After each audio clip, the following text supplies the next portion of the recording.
Hello everybody, this is Clay from Real Acquisitions. Just wanted to do a quick screen capture video of the offer calculators that I have for sale and just kind of give you an idea of how they work, sort of an instructional video.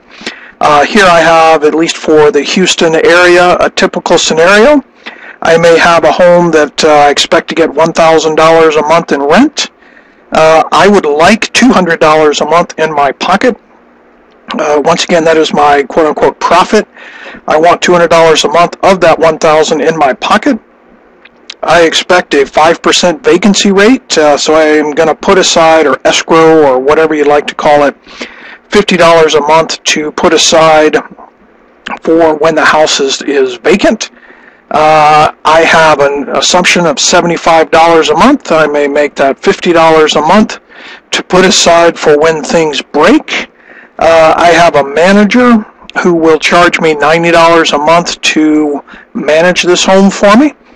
I assume that I'm going to have to put aside $150 a month in property tax. I assume I have $75 a month in property insurance. Who knows? If I'm in the wrong part of town, I may have flood insurance. If it's a townhome or a condo or something like that, or many homes also have it too. But any HOA fees or something like that, and then what the heck, I just throw in a $50 a month contingency fee. You can't be too careful, right? So let's go over this again. Start with $1,000. You want $200 a month in your pocket. You assume a 5% vacancy rate. $50 a month is going to break. I got a manager that's going to charge me $90. I got to put $150 aside for property tax every month. Property insurance is $75 a month, and who knows, I may even have significant HOA or flood insurance that I may have to put there too. Also, a contingency fee of $50. This part of the model is blank. If you would like to put in your own cost assumptions that I don't have, you're welcome to put that there, and that number will recalculate. But again, start with $1,000, take all of this out. You're left with $335. Everybody see that? Let's go over that again. Start with $1,000. You want $200 in your pocket. All this other stuff, you have $335 a month in order to make your payments. So the model basically assumes how much can you borrow at 12, 11 and 7.75, 11 and a half, 11 and 1/4. How much for 30 years, how much can you borrow at the different interest rates and have your payment be $335? That's what's basically going on here. Let's explain that in a different way. If you borrow $32,568 for 30 years and you pay 12%, what's your interest rate going to be? It's going to be $335. If you borrow $44,591 and for 30 years and you pay 8.25% interest, what's your payment going to be? It's going to be $335. See what's going on here? If you borrow $60,666 and you pay 5.25% for 30 years, what's your payment going to be? It's going to be $335. See where we're going here? All of these offer prices and interest rate combinations equal $335 for 30 years. That's what's going on. The idea is, let's say you have a private money lender, and your private money lender says, Clay, I can do this for you. I'm going to charge you 8%. Well, with this set of assumptions, at 8%, you can borrow a total of $45,655. Well, what if the owner says, well, Clay, I need $50,000 or I can't do the deal. I can't owner finance it for you at $50,000. Again, your private money guy says I can do it, but I'm going to charge you 8%.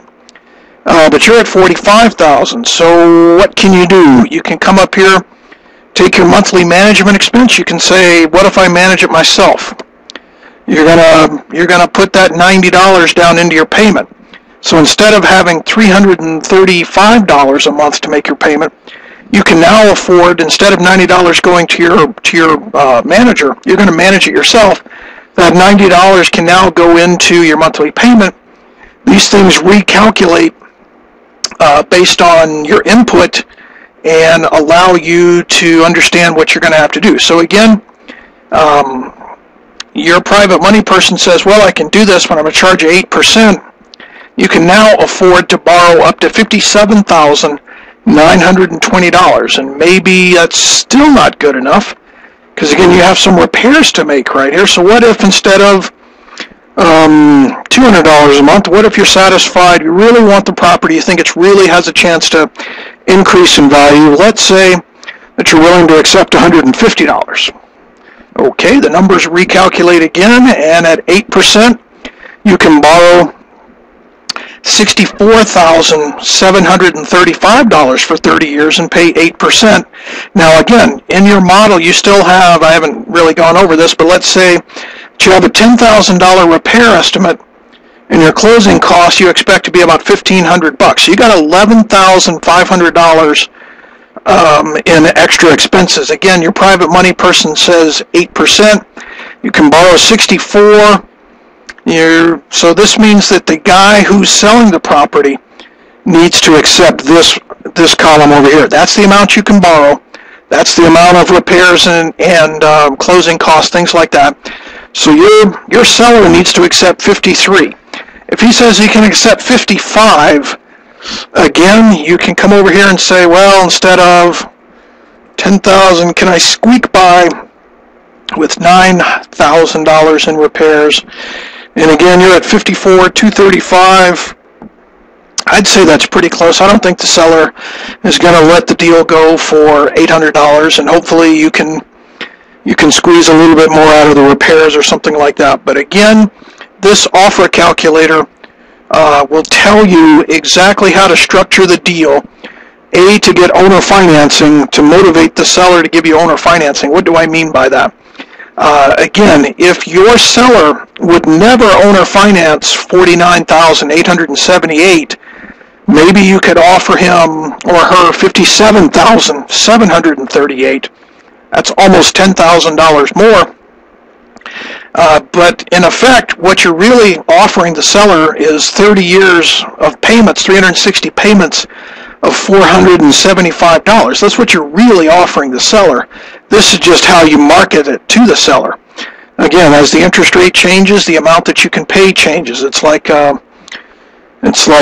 seesaw. A lower price can be offset with a very high interest rate, and a very high price can be offset with a very low interest rate. But again, $147,681 financed for 30 years at 1%. Your payment is $475. So this gives you all the possible combinations. And again, maybe you can go up a little bit. Hey, he'll never finance 64, but maybe he'll finance 79. Well, again, really what you're offering is 360 payments of $475. I think that's pretty cool. It bases your offer price on the rental income. Forget about ARV, forget about anything else. For a landlord, what you're willing to pay for the house comes from the rent you expect to get. Again, this will do something very similar, but it's just a little bit more simple. You just pick your monthly payment. Look, I don't care about that. I want my monthly payment to be $450 for, I don't know, 20 years.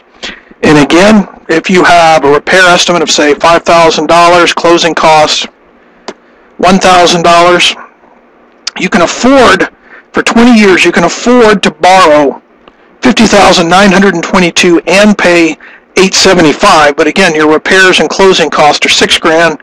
So the seller needs to accept this over here, because again, you can afford to borrow a total of $50,900, but you also have $5,000 in repairs, $1,000 in closing costs. You got to subtract that from $50,922. That's how you get to what the seller needs to accept. So this is a simplified version of the first offer calculator. It's for people who just say, look, screw that. I don't care about any of that stuff.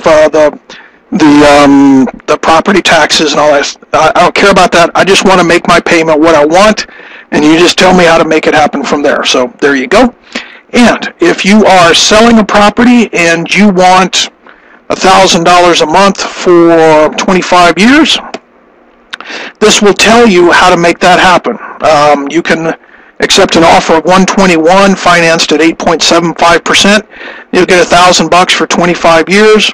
You can also accept $184,591 financed at 4.25%, and again, your payment for 25 years will be $1,000. That's the check that you will get every month from your buyer. That's pretty cool.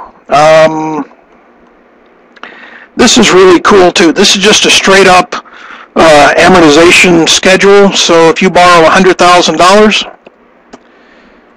and you pay 10% for 30 years, this is just saying, whoops, not a million, haha.